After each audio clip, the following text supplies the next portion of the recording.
मजेदार कहानी शियार और जादुई ढोल। स्टार्ट 1 2 3 गो। एक समय की बात है जब एक जंगल के पास दो राजाओं के बीच युद्ध हुआ। उस युद्ध में एक की जीत और दूसरे की हार हुई।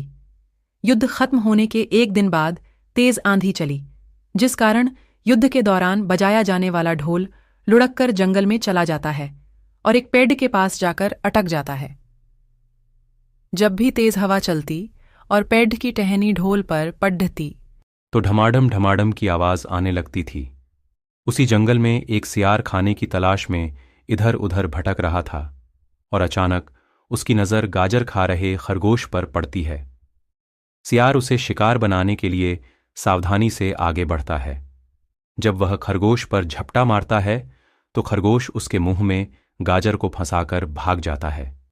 किसी तरह से सियार गाजर को मुंह से बाहर निकालकर आगे बढ़ता है तो उसे ढोल की तेज आवाज सुनाई देती है। वह ढोल की आवाज सुनकर घबरा जाता है और सोचने लगता है कि उसने पहले कभी किसी जानवर की ऐसी आवाज नहीं सुनी।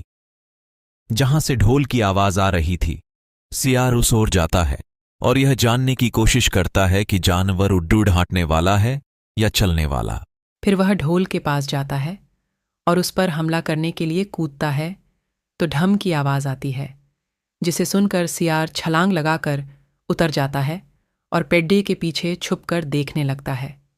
कुछ मिनट बाद किसी तरह की प्रतिक्रिया न होने पर वह फिर से ढोल पर हमला करता है और फिर से ढम की आवाज आती है और वह फिर से ढोल से कूदकर भागने लगता है।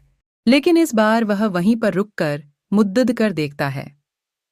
ढोल में किसी भी तरह की हलचल न होने पर वह समझ जाता है कि यह कोई जानवर नहीं है। फिर वह ढोल पर कूद कूद कर ढोल को बजाने लगता है। इससे ढोल हिलने लगता है और लुढ़कने भी लगता है, जिससे सियार ढोल से गिर जाता है और ढोल बीच में से फट जाता है।